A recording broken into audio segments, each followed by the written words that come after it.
Halo sahabat HR, hari ini kita akan mengingat kembali mengenai job grading. Mungkin teman-teman sering melihat ada perusahaan yang menggunakan job grade 1A, 1B, 1C, 1D, 2A, 2B, 2C, 2D, dan seterusnya. Ada juga perusahaan yang menggunakan angka saja, misalnya 1, 2, 3, sampai dengan 10.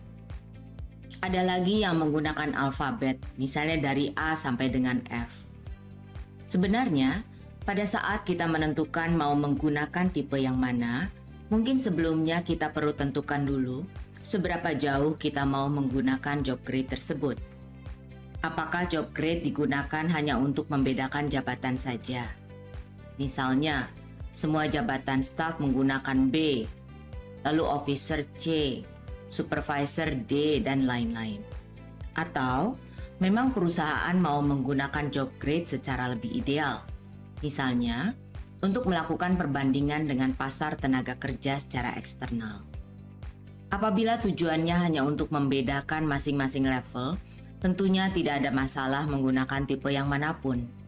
Namun demikian, apabila perusahaan berniat untuk melakukan perbandingan dengan pasar, akan lebih efisien apabila kita menggunakan job grade yang dihasilkan oleh perusahaan konsultan di mana kita akan membeli data pasar tersebut.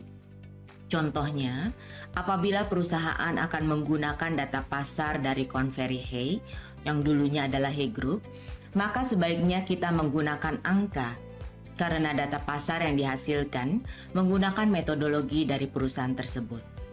Kenapa demikian? Apabila kita melakukan analisa internal dan eksternal dengan menggunakan Microsoft Excel, tentu saja akan lebih mudah kita menggunakan angka. Bagaimana kalau kita tetap mau menggunakan alfabet? Bisa saja, tapi kita perlu melakukan konversi. Ketika kita akan melakukan analisa, kita harus mengkonversikan grade alfabet ke dalam angka. Lalu setelah hasilnya selesai, kita perlu mengkonversikan lagi ke alfabet, agar setiap individu di perusahaan bisa mengerti dengan lebih jelas. Yuk kita lihat contohnya. Kalau kita lihat pada contoh di samping ini, sumbu horizontal adalah grade dan sumbu vertikal adalah angka rupiah. Anggaplah angka yang ada di situ adalah angka gaji pokok saja. Nah, apabila kita menggunakan alfabet, maka setelah selesai melakukan analisa, kita harus mengkonversikan grade dalam angka tersebut menjadi alfabet kembali, agar manajemen perusahaan yang membaca grafik ini bisa langsung ngerti, langsung paham. Bagaimana cara membacanya?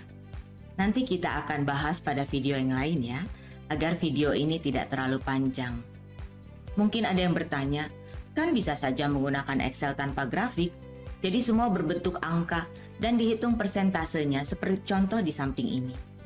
Tentu saja boleh, tapi menurut saya pribadi, menggunakan grafik analisa bisa langsung terlihat dengan lebih mudah. Nah, silahkan rekan-rekan HR menentukan sendiri cara seperti apa yang paling tepat untuk keperluan perusahaan kita. Yuk sharing job grade tipe mana yang rekan-rekan gunakan di perusahaan masing-masing. Mari bagi ilmu. Ciao.